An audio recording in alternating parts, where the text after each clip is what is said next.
Okay, so we just finished implementing the remove method test for the remove method, and we would move to implement the unit test for the remove all method. So we start by nested as before, and we create the class remove all method should. Okay, right here we could add a display name that says remove we remove all method should. We start with our first test that would assume that our remove all method should remove all existing elements,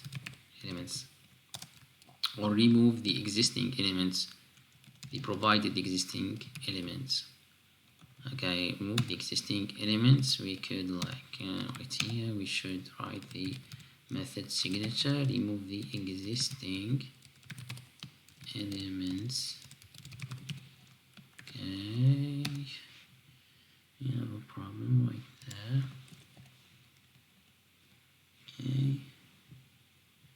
Okay, great. So we could start by asserting true that we add our elements to that set. We could add the fake list. We assert then that we remove all of, let's say, the half of our fake list. So we just divide by 2.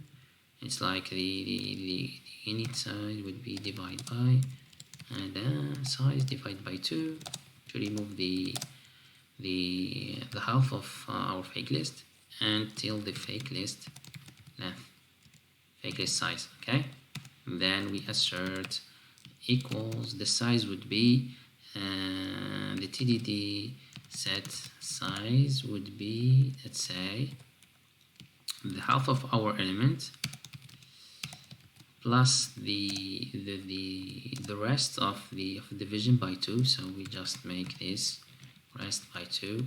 We could refactor size, we could refactor the fake list size. Okay, and we see that we could right here to be well known, well written from index.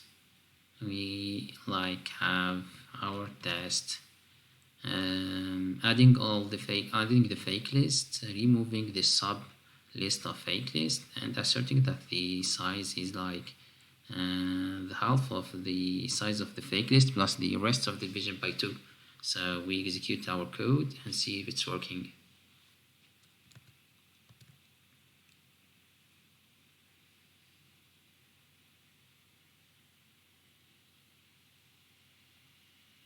Okay, so our code is great. We have a test that is failing, so we would go and implement the remove to return true instead of false, because it's failing at the third assertion, the second assertion. Okay,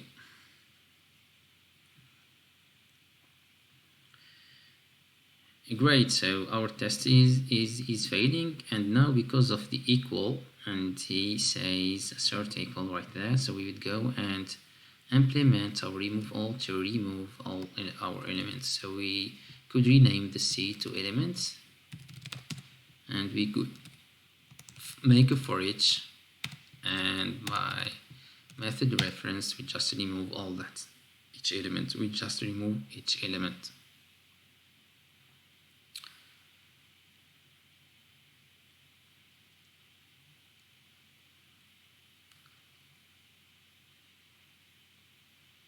Great, so our test is passing. So let's go to the next one and test if our remove all method is changed. So if we see the spec of the remove all, we will see that it would return false if the set was not changed. So we should create a test that that says that remove all method should return false when the set was not changed. Great. Return false when the set was not changed. Okay, great. So right here we start by let's say to perform this, I would assume I add all elements in the fake list. So we would add all of that fake elements, all elements in the fake list. Then I would, let's say, assert true that I remove remove a new array list that contains the fake element. Okay, so I do this. I will do that list. I will cast it to string because we have an element of string. I will add to this element the fake one. We could like instead use the singleton, the collection singleton from the collection API. We could do this singleton with fake, but it returns a set instead of list. Set is collection, so we would not mind. We could like inline this right here to gain much space. So we could assert right now that if it return false if we execute the same code, and that our set doesn't change or did not change. Okay, if we execute our code,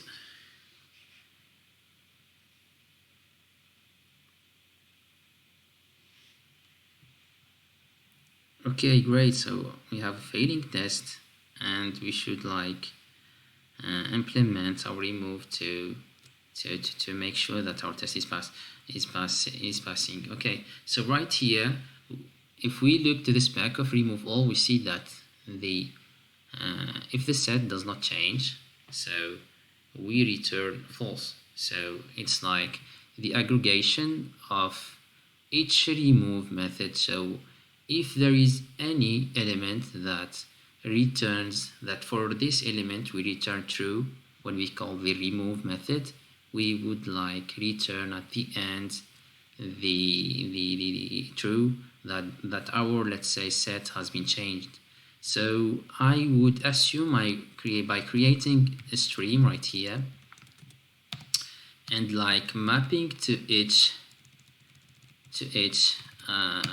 remove, mapping to each element by making a remove, and we could do as we've made for the add all method. We could reduce by a logical or that says that if there is just one that was removed, please return me true, otherwise I would return false. So right here, or else I would say that I return false.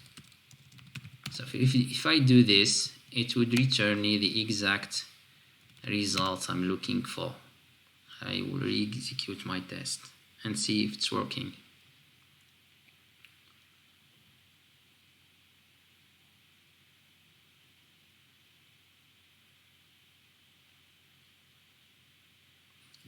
Okay, we have a problem right there, and this problem is in the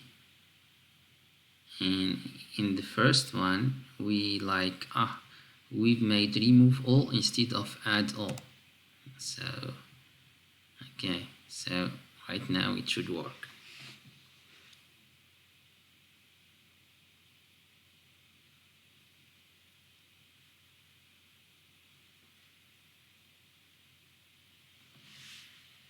Great, so it's passing. Great. So we implemented the remove all methods, but as we see in both methods, in add all and remove all, we see some similarities between two implementation. Like this one would accept function add, and this one would accept remove, and they do the same later. Could we try to, let's say, implement, let's say refactor these two methods to just use just one method? So we could like say mapping right here, mapping method, and I'm seeing that it's not compiling. Why? Because it's accepting wildcard super of a card of a wildcard extending a. But if we see right there, we could like do prevent this with implementing with passing object instead of the other one.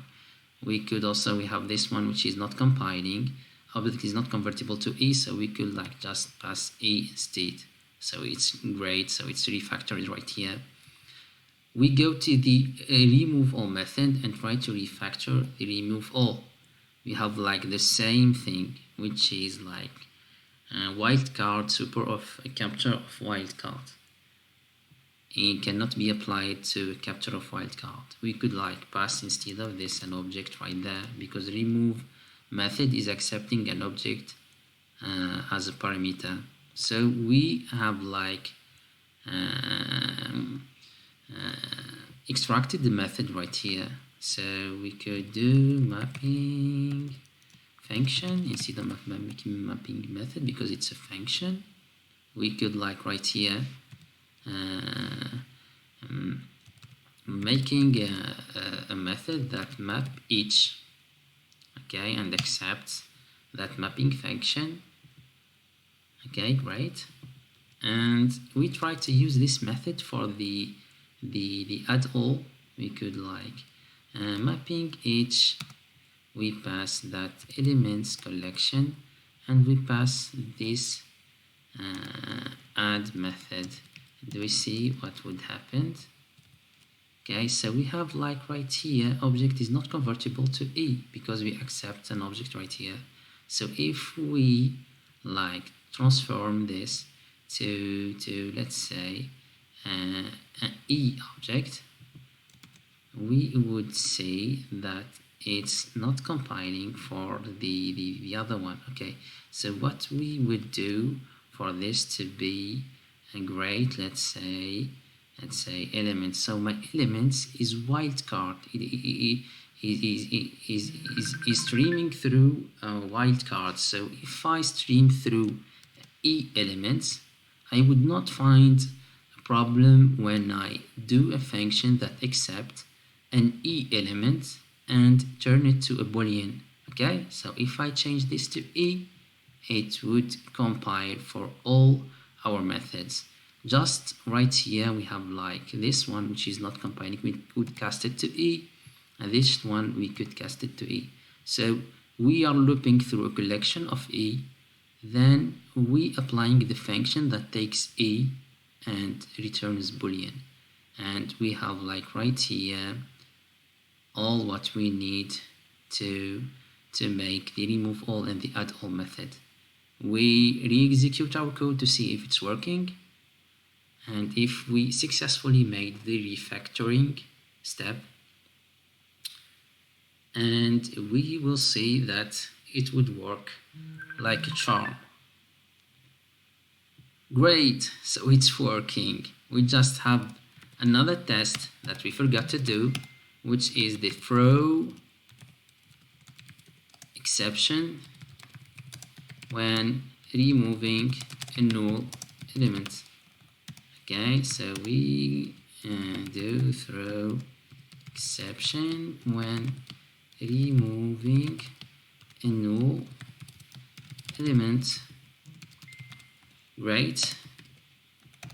So right here I would sorry for that. Okay, it would assert though, as we made before, null pointer exception class. We call the TDD set remove all with a new set that contains a new array list, and that array list contains null elements. Okay, new elements with like add that null element, add all the fake, add all what we have in the fake list, and we code that as interface and make this as a list of strings instead of a list of objects. We execute our code and see if it's working.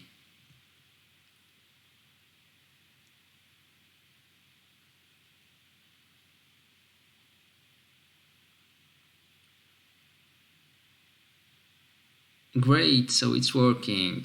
Okay, let's re-execute all our tests and make sure we didn't break any other test. Great, so we have all our tests passing successfully.